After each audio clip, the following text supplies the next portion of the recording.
नमस्कार मंडळी, चला तर आपण बनवूया आज व्हेज पुलाव. मी सगळी तयारी करून घेतलेली. गॅसवर कढई ठेवली, तेल टाकलं, त्याच्यामध्ये 2 तेजपत्ता, 4-5 लवंगा, 2 इलायची टाकल्या, मग अद्रक लसूण असं बारीक कट केलेला टाकला.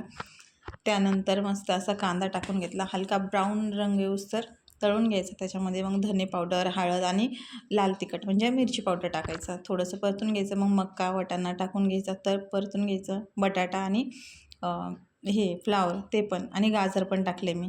चांगलं असं थोडं परतून घ्यायचं. परतून घेतल्यानंतर टमाटर टाकायचं. टमाटर पण टाकून थोडंसं वाफवून घ्यायचं.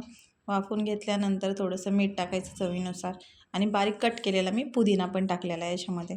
आणि परत थोडंसं थोडंसं वाफवून घेतलं की परत अर्ध लिंबू टाकायचं. थोडंसं टेस्ट येते. त्याच्यानंतर परत थोडंसं वाफवून घेतल्यानंतर भाज्या बासमती राईस घेतले आहेत मी. ते बासमती राईस धुवून ठेवले मी, ते टाकले आणि 1 ते 1.5 ग्लास पाणी टाकायचं.